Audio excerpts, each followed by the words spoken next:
Mathang thagi Jun Marida Lamphelpat leiba Imphal West District DC Complex da Taranipan Suba Lok Sabha meekhal gi vote masing Thigadouriba sigamari leinana DC Lambi Da Chathok Chatsin Toubada Athingba Khara Leigani haina election gi oiriba Imphal West District ki DC Th Kirankumar na phongdorakli Jun tang marida vote masing Thigadouriba sigamari leinana ngase DC office ki court hall pangthokiba paumi singauna ba mada wafam asi phongdokladuna paknama khata na hai Board masing thibagi thabagasi numit asige pung nipandagi chathagane madugi mangoinana ayuk ki pung tarumakhai rom tabadu waida mari leinaba political party ki agent sing yauna strong room so hangane maramasina vote masing thibada sarugyagadoriba political party ki agent singna numit asige ayuk pung tarumakhai gi mamangda DC office complex sa yokshin birao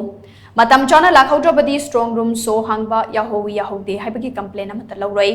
nomeda sida constituency kuntrani thoi da leiba polling station singe bot masing thibagi thabak tongan ba counting hall sing da chathagane postal ballot amadi service voter singe oinadi Imphal West District da punna thigane aduga internally displaced person singe oinadi district headquarters sing da thigane Imphal West District ki oina counting hall mapan leigane masigi manungda normal EVM ki oina counting hall taret thigane aduga postal ballot amadi service voter singina counting hall amamam thamgane vote masing thibada yaugadoriba service personal singi first round training loikre nomit kharani gi manungda second round training tawba horagane EVM thamliba strong room asigi akoibada amadi DC office complex ke akoibada 3 layer security deploy tawduna EVM machine sing adu akanba Chatsin thoranga loinana counting hall tamna purakane madugi damakta counting hall singi dedicated vehicle amamam su thamgane chayet namba amadi bab tana taba thoktana ba vote masing thibagi thabak pumnamak political party ke agent sing mamangda video coverage ka loinana transparent hoina tawgane Board masing thibada sarugyagadoriba political party ke agent singna DC campus manungda mobile phone ink pen amade asokapan thokan bayaba khusukulai amata complex manungda pushin bayaroi board masing thibagi coverage tawgadaba media ki oina su ECI na piba ID card yaudana counting hall da changba yaba piroi media ki oina DIPR gi supervision makhada tangkak naina counting hall singda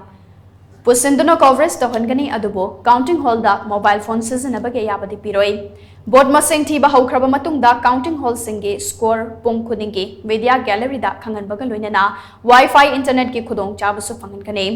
Board masing thiring aida mari leinata pa miyoi sing DC office ki meter chamage koibada chathok chasin Toubada Athingba Leigani loinana election ga mari leinaba official sing natana gari yamata DC office complex 1000 bayaroi. Jon gi tang mari da pangthok kadoriba board masing thiba si ingna chikna pangthokpada political party ki miyoi sing amadi miyamna cooperation pibiu haina makna makhata na phongdokhi akoi board thibada changadoriba ngasagi tongan ba khoi gi staff singse training piraga loinamag readiness loinamag leire first round of training loikre aduga second round of training numikharni leiraga akoi pangthokani aduna madugi preparedness tadi akoi na chingnaningai de well prepared EVMC ngasagi kaino chigan nangna dabani na counting hall chigan nangna dabani na Imphal West ki oina strong room sidagi akoi ka sing porak pase masi gari da hapaga program de nong chubai khotpagi lakpa yabani na kaiwa nong chudraga na chudre even chudraga su akoi hojek plan tawjeri si counting hall amamam gi